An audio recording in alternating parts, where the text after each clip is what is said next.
à propos de Thucydide, ce qui est curieux, c'est que il croit à la contagion, mais ceux qui ne s'approchent pas des malades, eh bien, ils tombent malades tout de même. Mhm. Hein. Oui, C'est-à-dire que pour oui. Thucydide, même la contagion n'explique pas tout. Hein. Il y a, Oui, c'est vrai, j'y ai pas pensé, mais tu as parfaitement raison. En réalité, je crois que chez Thucydide, ce qui m'a frappé particulièrement, c'est la contagion qui est évidente, mais je crois qu'il participe aussi à la théorie générale du miasme. oui, De, alors, de, de- alors, et je suis c'est tout à ça fait qui... d'accord.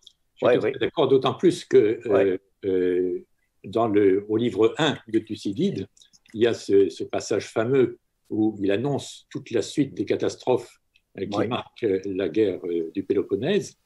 Et il y a une phrase une phrase discutée entre hellénistes, hein, dans laquelle, si on traduit, à mon avis, correctement, on est obligé de comprendre que ce qui manifeste le caractère extraordinaire de la guerre du Péloponnèse, ce sont d'une part la guerre civile, d'autre part des catastrophes naturelles, des Mhm. tremblements de terre, Oui. des sécheresses, et à partir des sécheresses, des famines et la peste.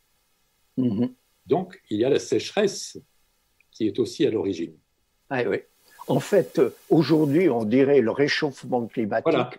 Voilà, oui, oui, tout à fait ça. Je vais noter pour l'ajouter, tu as parfaitement raison de l'avoir signalé, la question de la participation au fond de Thucydide dans son opinion aux deux, à la contagion qui est plus spectaculaire, mais aussi à la théorie miasmatique.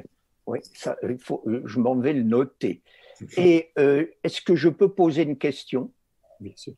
Je ne sais pas, mais la question était pour Madame Ruiz. Oui, Voilà. Et j'ai pas très bien compris, parce que vous êtes allé un peu vite sur le sujet, mais vous ne pouviez pas faire autrement. Euh, la conclusion que l'on peut tirer de l'emploi de timéré ou de métouo selon, au fond, ça aurait une importance pour l'auteur, pour Tite-Live, si j'ai bien vu, ça aurait il n'emploie pas l'un pour l'autre. Chacun a un emploi bien spécifique. Est-ce que j'ai bien compris? Parce que je n'aurais jamais eu cette idée. Ça ne veut pas dire qu'elle est fausse, au contraire. Ça veut peut-être dire qu'elle est bonne, parce que je ne l'ai jamais eue. Hein. je vous remercie pour cette question. Oui, c'est vrai, j'ai dû passer un petit peu vite au début de mon exposé. Il y a eu beaucoup de travaux sur le lexique de la peur en latin qui ont été faits notamment par Jean-François Thomas, qui a essayé de dégager justement les différents sens de tous ces substantifs qui sont très nombreux en latin pour désigner la peur. Et en effet, on remarque, donc là, je me suis surtout centrée sur metus, timor, terror et religio, qui est un petit peu à part, qu'utilise Tite-Live, mais on se rend compte que, en effet, il va les utiliser à chaque fois pour rendre compte de situations légèrement différentes. Donc, évidemment, ce sont des tendances, ce n'est pas du tout systématique. Mm. Mais on va trouver plutôt metus quand le danger est présent, plutôt timor quand le danger est plutôt une menace en esprit qu'on imagine mais qui n'est pas encore là.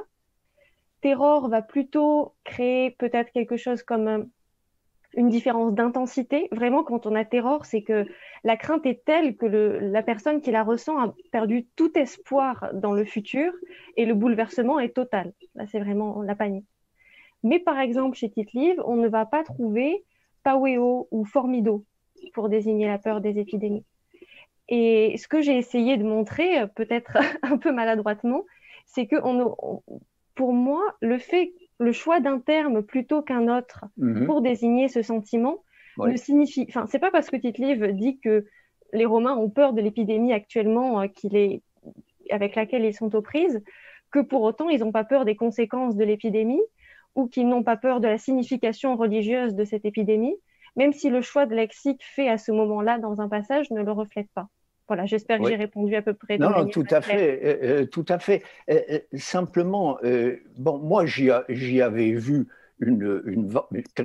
un critère rhétorique, une variatio sermonis, pas plus que cela. Mais ce que vous me dites va me faire réfléchir, regarder ces textes de près.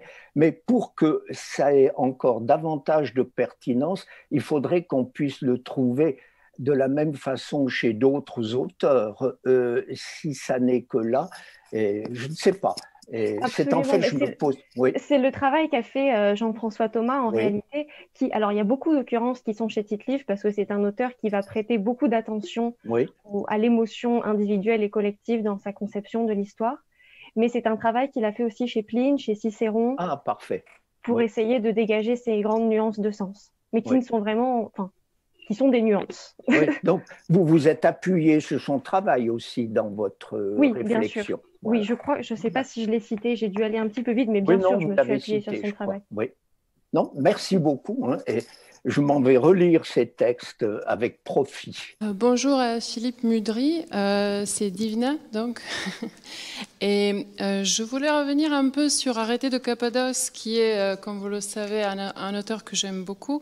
Et j'ai voulu parler d'Arrêté aussi aujourd'hui, mais je n'ai pas eu le temps, alors j'ai supprimé la partie qui le concernait, mais effectivement, lui aussi mentionne le substantif loimos. Et ce qui est intéressant, c'est que le passage que je voulais évoquer, moi, n'est pas le même que vous avez évoqué. Le passage que je voulais évoquer, c'est celui qui concerne l'angine et sa distinction entre l'angine provoquée par une inflammation d'organes respiratoires et un autre type qui serait provoqué par le souffle corrompu, qui serait en fait l'air corrompu, mais à l'intérieur de l'être humain. Et pour illustrer son propos, il parle justement de l'oïmos d'Athènes, puisqu'il fait clairement référence à Thucydide. Il dit, voilà, le souffle corrompu, c'est en fait, il fonctionne comme un venin, comme un poison à l'intérieur du corps. L'illustration, l'oïmos d'Athènes, où on a cru voir l'empoisonnement des sources par les lacédémoniens, alors que ce n'était que le souffle corrompu. Alors pour rebondir aussi ce que disait Paul Demont, on peut peut-être voir là aussi chez Arrêté à la fois l'idée de miasme, parce que finalement l'air corrompu à l'extérieur ou à l'intérieur, ce sont finalement des miasmes, et l'idée de la contagion que vous avez évoquée, qui est parfaitement... c'était très intéressant aussi dans la fiche de l'éléphantiasis, où il est question donc de contagion, comme vous l'avez bien dit. Voilà, c'était juste ça. Oui, merci beaucoup. Je vais regarder ce passage d'Arrêté. Vous me dites que c'est le passage où Arrêté traite de l'angine, hein?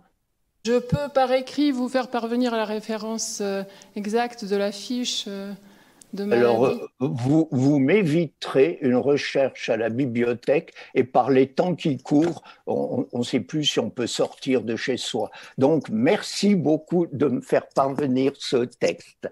Ça me rendra grand service. Peut-être deux questions à M. Demont.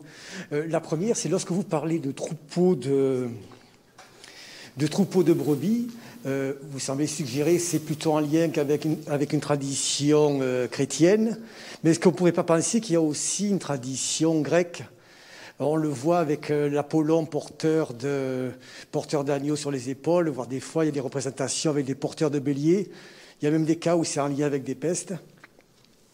Et la deuxième question, si c'est possible, juste pour savoir, ça paraît surprenant que Camus ait abandonné la partie en lien avec Thucydide, entre autres, alors qu'il s'inscrit dans une tradition antique dans d'autres ouvrages.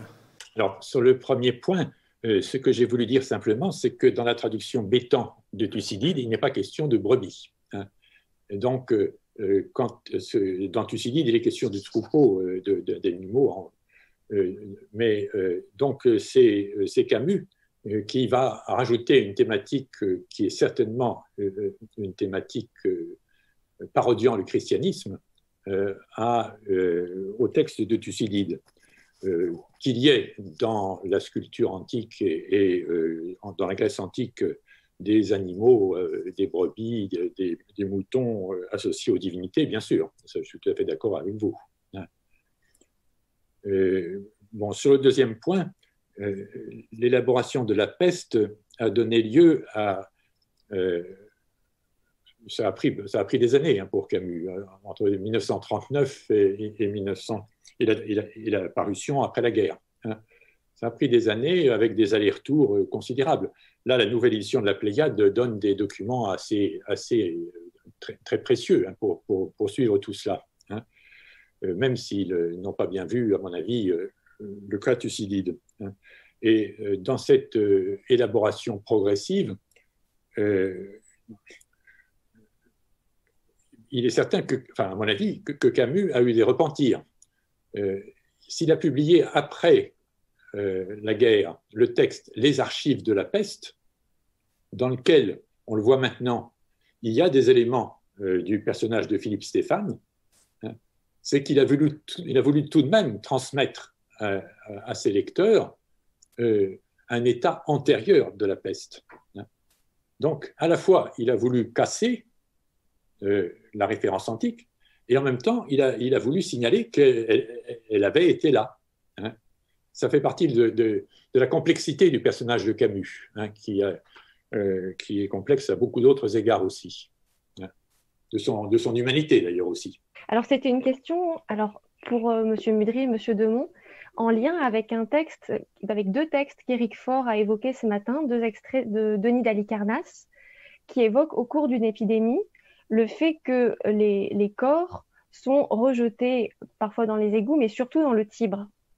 Et je me demandais, j'ai eu un peu du mal à trouver des références sur cette question. Est-ce que c'est simplement, d'après vous, une manière un peu désespérée face à l'impossibilité d'organiser des funérailles décentes, de régler le problème de ces funérailles, ou est-ce que, dans le contexte d'une épidémie, l'eau pourrait avoir une vertu d'un milieu purificateur, quelque chose? Est-ce que dans les traités médicaux, on a quelque chose en ce sens, ou est-ce que c'est simplement une mesure d'urgence? Non, mais Monsieur Demont va répondre. Je voyais qu'il opinait négativement du chef. Oui, dans votre sens, je crois. Dans votre sens. Non, je n'ai pas, à ma connaissance, non. Ouais.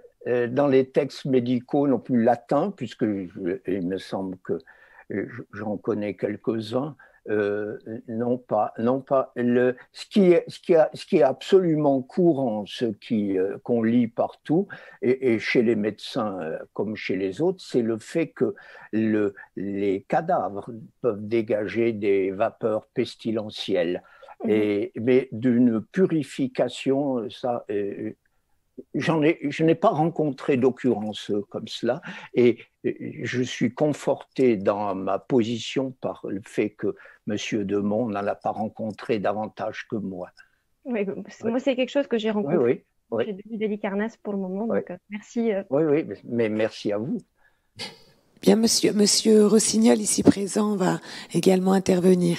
C'est pour compléter par rapport à la question de Diane.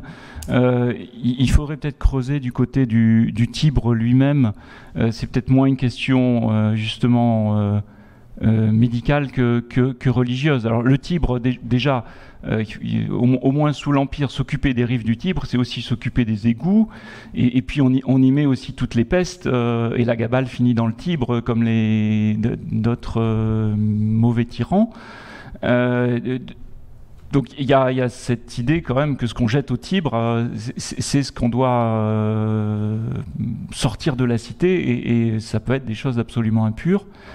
Et il y a aussi quand même un statut divin du Tibre. J'y pensais lorsque vous avez signalé ces jeux qui sont interrompus par une crue du Tibre. La crue du Tibre n'est pas toujours un présage ou un prodige, mais elle peut l'être assez facilement quand même. Et donc c'est pour ça que ça devait être assez paniquant, effectivement, d'essayer de conjurer un prodige et puis de se retrouver avec un nouveau prodige qui arrive, la crue du Tibre. Donc il faudrait peut-être le mettre de côté comme plutôt un geste, si on parlait des gestes barrières, peut-être un geste barrière religieux ou un geste de simple nature pragmatique aussi. Il y a un moment où il faut se débarrasser des choses comme on peut. Oui, merci beaucoup. Merci beaucoup pour cette réponse que j'ai bien notée. C'est vrai qu'on fait le lien avec la question de tous les ex-voto anatomiques qui sont jetés dans le Tibre du côté du temple d'Esculape, et c'est sûr que c'est quelque chose qu'il faut creuser. Merci. Madame Kerr va également apporter une précision. Oui, juste une remarque sur cette histoire du Tibre. En vous écoutant, en écoutant les questions et les réponses, je me demandais si le Tibre n'avait pas aussi un statut finalement de marqueur de catastrophe. Parce que dans les grandes défaites, au moment des guerres, on a chez les historiens cette image du Tibre qui charrie des cadavres, le Tibre qui devient rouge et qui annonce longtemps à l'avance la défaite de l'Alia. Le Tibre est toujours un marqueur par les cadavres qu'il charrie, par les signes qu'il porte des diverses catastrophes, de l'ampleur, me semble-t-il, de ces catastrophes. Donc il y a peut-être là aussi un thème finalement littéraire qui est repris. Dans les proxys plus récents, plus modernes, il y a les périodes des récoltes. Est-ce qu'au niveau des textes antiques, on n'arriverait pas à retirer, même si ça serait des informations remplies de trous, mais des informations concernant les récoltes, peut-être surtout les moissons plus que les vendanges? Oui, ce serait quelque chose d'intéressant, mais on n'a pas de série. Il n'y a pas de, ou alors la seule série qu'on pourrait avoir qui s'approcherait de cela, c'est en Égypte, mais la récolte est déterminée par la crue du Nil. Donc on n'a pas de série équivalente aux séries médiévales et modernes qui sont si riches. Les choses qui s'en approchent le plus, ce sont des séries de prix qui sont égyptiennes encore une fois, et c'est difficile d'en tirer des... Je sais qu'il y a quelqu'un qui a essayé de lier par exemple le prix des ânes avec et des questions de déplacement de céréales avec la peste antonine. C'était pas très concluant dans mon souvenir. Donc on manque de séries continues sur tout ça. Il faut trouver des choses qui sont des séries suffisamment abondantes pour avoir une information qui est pertinente. Et donc c'est très compliqué avec des sources lacunaires.